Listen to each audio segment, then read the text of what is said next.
Hello again, welcome back everyone. LiquorHound here with you, and thank you for joining me once again for another spirit review video. Today we're going to be taking a look at a very nice little Irish whiskey that's on shelves right now, known as the Gold Spot. Now the Gold Spot is the newest release in that series of Spot Irish whiskeys. Of course it began with, the Green Spot, and then we had the Blue Spot that was 7 years old, the Yellow Spot. The red spot was 15 years old, and now the gold spot, in celebration of 135 years of the Mitchell and Son family of Irish merchants, basically. They would go and buy whiskey barrels, and they would put these little marks on them, to kind of signify the age of the whiskey. Well, this gold spot, 9 years old, bottled at 102.8 proof, retail pricing on it, somewhere between 130. I've seen it upwards of almost $200, so got to be careful out there, but typically you should see it hopefully around $130. Now, to create this Irish whiskey, again, it was at least, every whiskey in it, at least 9 years old, which tells you some of it's probably older.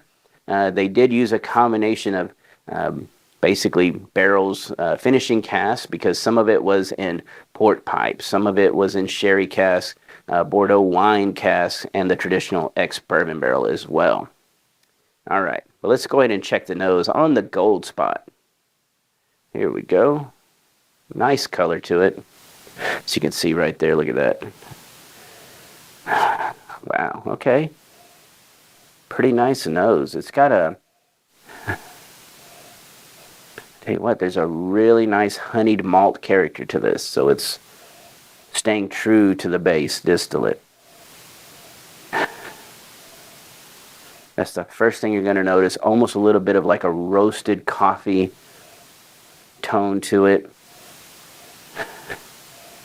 A little bit of cherries, figs, citrus zest in here. What is that nose right there? Graham crackers, pecans. The plums in it are really nice. I would almost call this one almost a little bit of like a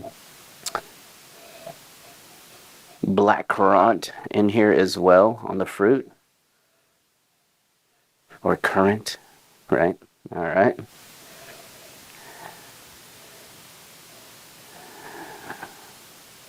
Cinnamon is in here, but it's very well balanced. There is some grapish character as well. And that's going to be from those Bordeaux casks.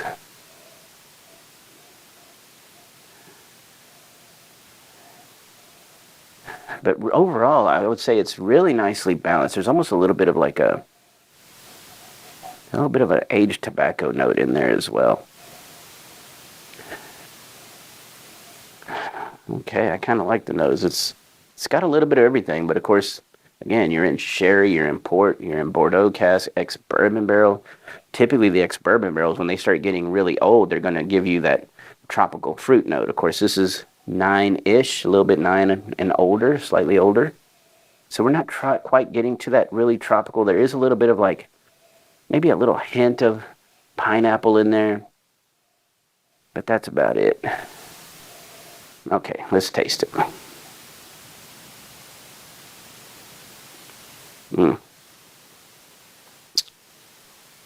That's pretty good. And it's developing. I like that. Medium, I would say medium high viscosity. It's pretty viscous.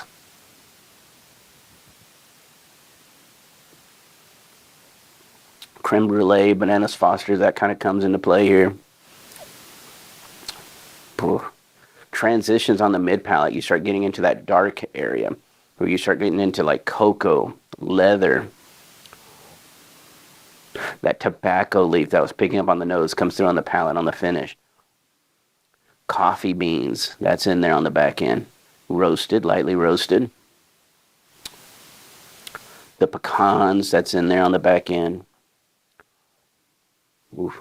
I was so kind of like taken by the transition and going into that depth that I kind of bypassed everything that was happening up front. Because up front it was like, again, that creme brulee, that kind of caramel burnt sugar tone there.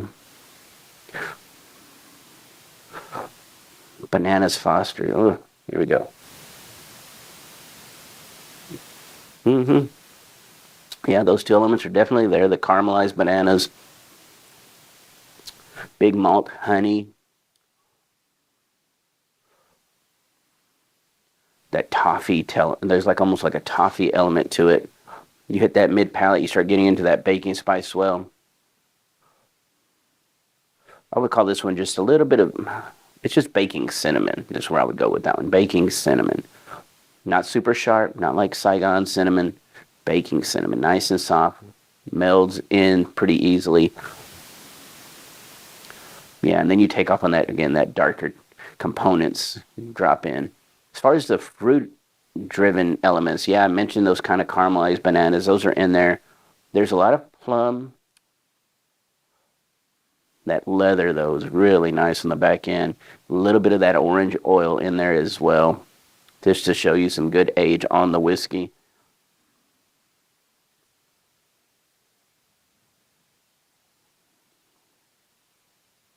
At 102.8 proof, I will say, it doesn't feel like there's a need for a lot of water. It really drinks really well at 102.8.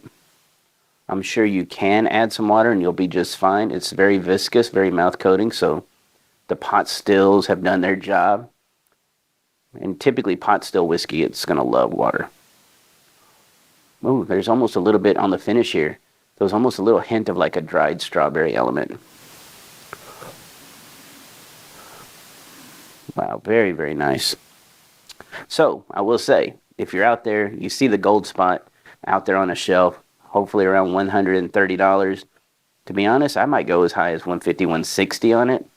It is very, very good and very well done. So, I hope you enjoyed this video review. Of course, if you want to get this video 2 weeks early, ad-free, join us over at patreon.com/LiquorHound. That's where I have my private review library. Of course, you can contact me and ask me any kind of questions on spirits and stuff like that, and I'll get back to them, as fast as I can.